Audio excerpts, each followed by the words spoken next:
Hi, welcome today. Thank you for taking the time to listen, whether you are listening just on podcast format or whether you are watching on YouTube. Either way, thanks for taking the time to check it out. Again, it has been a long time since I have gotten an episode up. I know I said last time I'm going to start doing them regularly. I haven't done that. So if you don't believe me this time, I don't really blame you, but I am going to start getting episodes back up and going on a regular basis. Life has just been really busy, uh, pretty good, but just really busy. Hope things have been going well for all of you.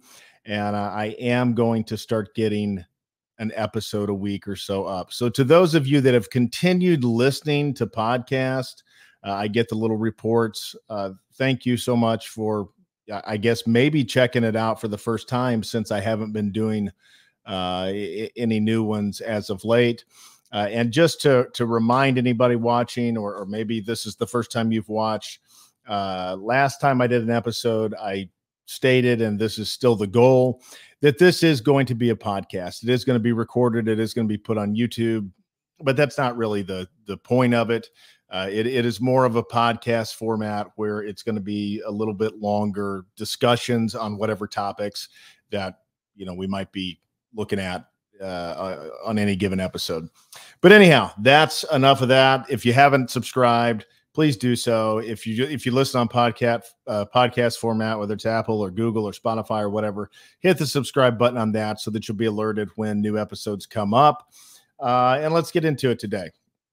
So there is a story that just came out this week that caught my attention, that there is a fight between the Biden administration and a federal judge.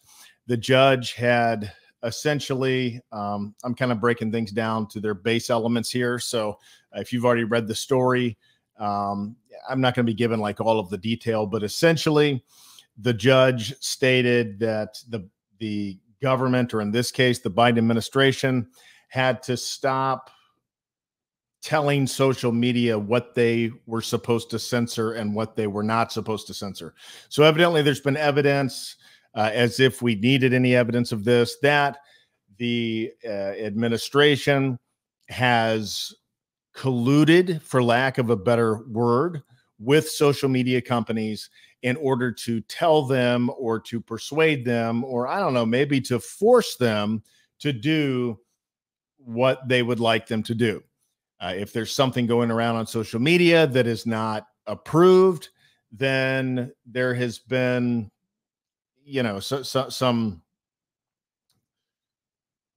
some cooperation taking place for social media to go ahead and shut those things down. Now, I don't think this is new to anybody. I think this is something that all of us, well, I don't know about all of us, but I think it's something that most of us probably had a good idea that it was taking place. I mean, all we have to do is go back to the 2020 election and see that the Hunter Biden story that was completely censored on social media from the New York Post ended up being absolutely true. Nobody really still wants to discuss it or get to the bottom of it, but that is a case in point of censorship that has a vast impact upon the nation. Now, why would that censorship have a vast impact on the nation? Because many of the polls that have been taken since then have showed that there would have been many, many, many, many people that would have changed their vote from Biden to Trump if that story would have gotten out prior to the election. I don't know how much more clear we can be about something having a great impact, and well, not something, but about social media having a great impact upon life, upon society, and upon the nation. I mean, that's it. That there's no more clear example than that. It had a big determination on who became the president of the United States. If it would have stayed out of the way and let the media do its job, which is to report the good, the bad, and the ugly, whether you've got an R by your name, whether you've got a D by your name, whether you've got an I by your name, it's to report the good, the bad, and the ugly of what they find. And it is also their job to have sources that can back up the claims that they're making and to back up, and to be able to undergo scrutiny. Because if you're making a claim like the presidential candidate has a son that has a laptop, that has a lot of evidence that there are, at the very least, shady. I'm not going to use illegal because none of that has been proven at this point, but at the very least, shady business dealings with corporate executives from foreign countries. That is a major red flag. And that's also something that's going to have to undergo scrutiny of finding out, is this really true? But social media did not allow this story to get out. It was shut down. It was squashed. There was even a panel of 50-something former U.S. intelligence officials that said this was nothing more than Russian misinformation, that the New York Times, or not New York Times, that the New York Post essentially was duped, and this was just Russian misinformation meant to interfere with our election. And what ends up happening? What ended up happening is it was absolutely correct information, and the censorship of that information ended up impacting the outcome of our election. And so it's no surprise to me that the Biden administration wants to have an impact or a say on what can be discussed on social media, at least on the social media platforms that are getting widespread use, mainly Facebook or Meta, Twitter, or now X, Instagram, and this platform that you are watching it on. If you're watching it, if you're listening to it, then not that platform, but the platform, this platform, YouTube. And I kind of try to avoid saying that, because they say when you say that it kind of is a bit of a flag to their little algorithms or whatever that check your transcript. And so the point is to get the videos out there and not to get them flagged. I've had several videos in the past that have been flagged that I tried to upload, and they just wouldn't do it for various reasons. But regardless of that, regardless of which platform it is, these are the major platforms that people are getting information from.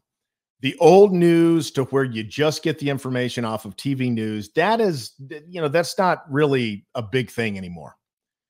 Nobody is going simply to MSNBC, or, well, I won't say nobody, but not that many people are going to MSNBC, CNN, Fox News, whatever, exclusively to get their news. That's not where it takes place anymore. It takes place on Twitter. Twitter is a massive source of news. So when Twitter decided that was a news story that nobody was going to get to hear, that had a tremendous impact. And so the Biden administration wants to continue to be able to have this influence over these companies in order to, say this is okay and this is not okay. I can't think of anybody who is rational and who is non-biased and nonpartisan that can think that this is a good idea, that our government should have influence and inroads into the social media companies, and that they can say this is okay and that's not okay. I mean, not that we haven't had our information flow controlled for many, many years. Maybe we're just less aware of it. But the difference is today the ball game has changed. Today, it is easier for more people to have a voice than it's ever been. There's never been a time in American history, or world history for that matter, when it has been easier for the average person to get out their opinions, to discuss the topics and the things that are important to them, and to express that in a forum where, maybe hundreds or thousands, or in some cases, even millions of people that would never hear their viewpoint previously are now going to hear what they have to say. And I get that with that, there come certain problems. That's not a carefree, development. There's a lot of good that comes from that. Obviously, the fact that I'm sitting here recording this little video and this podcast in my office, and however many of you are going to listen to it, if this wasn't available, those of you that listen to it, I see where you listen from, what areas of the country, and even a few, a handful of international listeners, you wouldn't be hearing what I have to say. Not that what I have to say is probably tremendously impacting on your life anyway, but nevertheless, you would not be able to hear what I have to say unless it was for, these advancements in technology that we have had. And with that comes some downsides. There's always a plus and a negative to everything, because there are many people that go on the internet or go on social media or go on these video platforms and they talk about stuff that is absolutely just not right. And maybe in some cases, they're just misinformed themselves. Maybe in some cases, they have believed something that just isn't accurate, and they're convinced of it and they're going to spread it.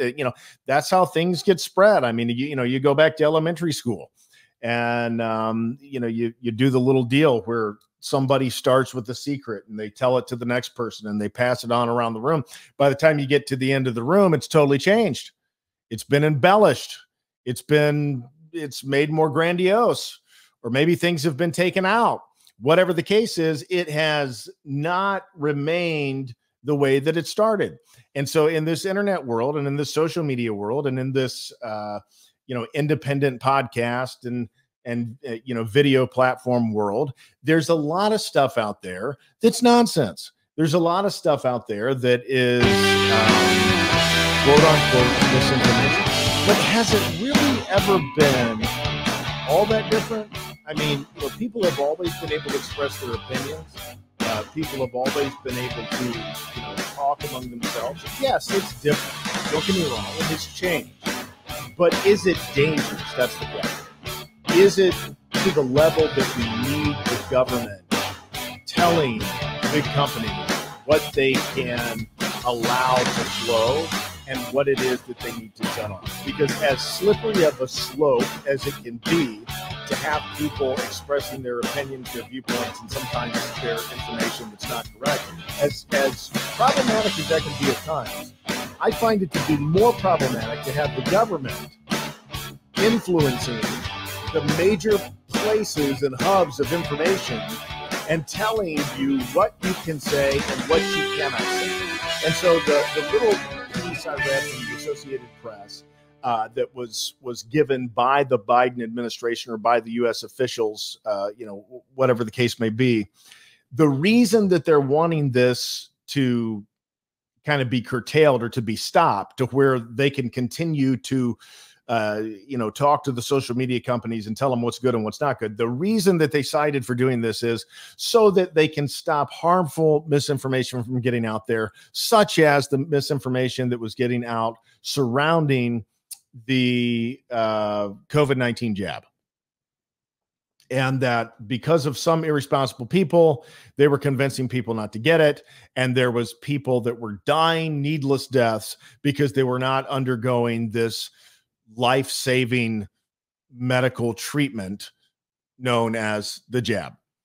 Now, we can debate whether it's actually life-saving. We can debate how big of a threat it actually was. I think there's a lot of evidence out there that the threat was never actually as great as we were told. I think that the evidence is actually overwhelming that the threat was never as great as we were told.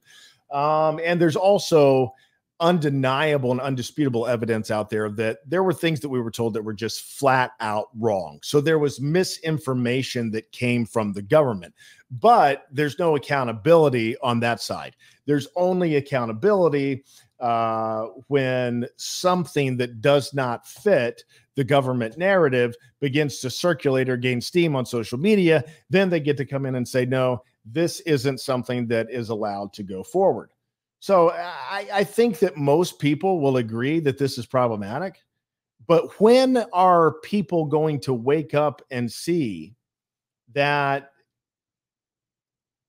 from the left side of the aisle today, there are these authoritarian leanings to where there wants to be a level of government control that we have never had at any point, at least that I can think of or that I'm aware of. There could be some points in history that I'm missing, but are wanting to have control that we've never handed the government.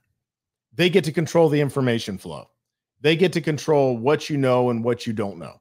They get to control what you say. And I hate to use this term, but the slippery slope for this is, where does it stop? In 2020, the president of the United States, not going to be the president for long, the election was over, Donald Trump had lost, but nevertheless, the sitting president of the United States was censored, silenced, and kicked off social media. Remember, there was a guy I talked to a lot at that time. He was one of these guys that was convinced that Trump was Hitler. He was convinced that Trump was this authoritative dictator that, wanted to rule the world and all of these crazy things. And after that happened, I said to him, do you still think he's a dictator? Because dictators don't get censored. Dictators are the ones that do the censoring. And he really couldn't argue with that. Now, fast forward to 2023. There's another political opponent of Joe Biden. There's still Donald Trump. He's still a political opponent. He's been indicted for about 63 different things at this point. But that's a different subject. There's another political opponent of Joe Biden, Robert Kennedy Jr. Robert Kennedy Jr. is now being silenced. There's things going up on certain platforms, maybe even this platform, the interviews that he has had that are being taken down, that are not being allowed to stay up, because maybe he has this view on this one thing, or he has this view on this other thing that these platforms or the United States government don't agree with.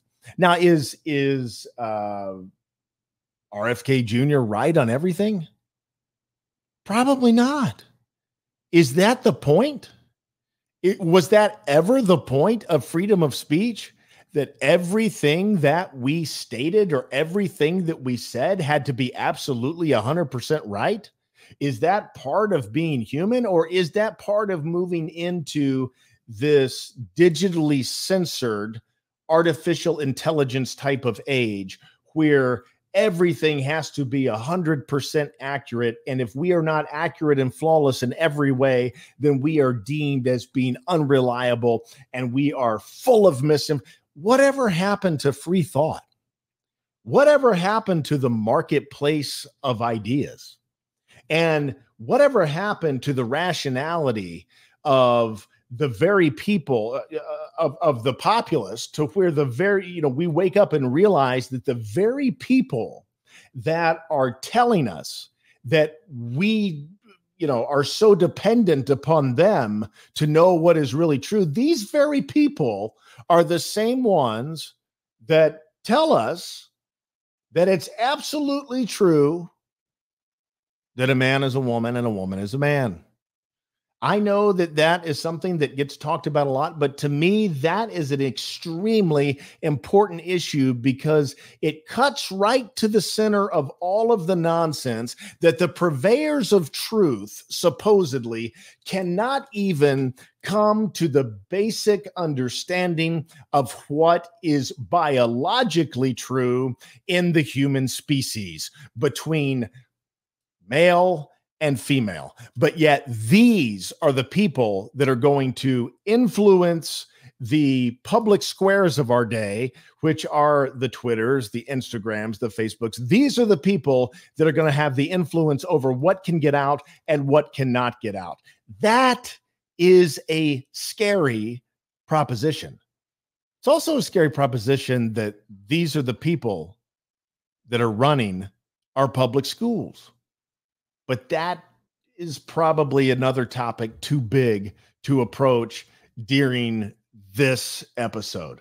But last thing I want to talk about today, and if you've got any comments on it, please feel free to leave it at the bottom, or if you've got any thoughts on it, because I'm not saying that I know the answer. But it's interesting that they came out this week in the congressional hearing, and this former Air Force intelligence officer testifies in front of Congress on television that there are aliens, and that there is a program of the United States government that we have covered up for quite some time, for many, many years, to where we are reverse engineering alien technology. And he used these very vague terms. They tried to get answers out of him like, well, were there spaceships that crashed? He said, yes. He said, were there bodies? Were there things that were recovered? Were there humans in these spacecrafts? He says, no. There were non-human biologics. Well, what does that mean? Non-human biologics. You're sitting here telling America that, we've got aliens. Aliens have been here. Aliens have been among us. Aliens have been visiting us. We've been knowing it for years. We've got their technology. We're trying to reverse engineer it. There's been crashes, but yet you can't just say, yeah, there were aliens, alien life forms, alien bodies. You say non-human biologics. Well, what is that? A non-human biologic? I mean, as far as I know, I'm not a scientist. I'm also not, in the military. So I'm not an expert on all of these terms. But as far as I know, a non-human biologic could be a turkey leg. If you took a box of chicken from KFC and tossed out some fried, breast, legs, and wings, that would be non-human biologics. So the answers were still vague, when it came down to really, what was it that he was trying to say? He said all of this, that there's aliens, they've been here, and that we've got a program to try and reverse engineer the technology, but yet he wouldn't really say the thing that we needed him to say. Have we actually seen, recovered, and studied life forms from another planet? And if so, what did we find out, or at least maybe give us some idea of what we found out? But none of that happened. So to me, the whole thing came across very odd. I don't know what to make of it at this point. I honestly don't. I don't know whether I believe him. I don't know whether I think he's actually a whistleblower or whether this is something that he was put up to. I don't know if this was in opposition to the Pentagon or in conjunction with the Pentagon. I really have no idea at this point. But certainly coming from all of the misinformation, head fakes, dodges, and outright lies that have come forth from our government over the last few years, not that this is a new thing, but it's just that it's kind of being uncovered at a higher level, at a more obvious level than it's ever been before. With all of that being the case, it's difficult for me to just take what this guy is saying at face value. I'm always thinking, what is the angle behind this? What is this? Is this just a diversion? Is this trying to set up something else? Is this, I would have to think that this was put out there on purpose. That would be my initial thought. I can't prove that. I'm not saying 100% that's the case. I'm saying my initial thought is this whole alien thing in front of Congress, that was something that was put out there on purpose. What was the purpose behind it? I don't know. It'll be interesting to see if there's anything else that develops from it. It'll be interesting to see if there's anything else that kind of leaks out or comes along, or if this is it. If we just kind of have this hearing and then we don't hear anything about this anymore. So I don't know. It'll be something that we'll have to keep an eye on. Love to hear your thoughts about it. And you know, maybe some of you have an idea. You got your own theories, because I don't even really have a theory at this point. My only theory is I think that it was purposely put out there for us to hear, and you know, we'll see how it continues, you know, to develop. But if you have a theory, please put it in the comments, or you can email me your theory if you're listening by podcast. Awaken to Truth Today at gmail.com. Awaken to Truth Today at gmail.com. Thank you so much for taking the time to listen or to watch, whichever the case may be. And I promise this time, I promise, good Lord willing, I will be back with another episode very soon.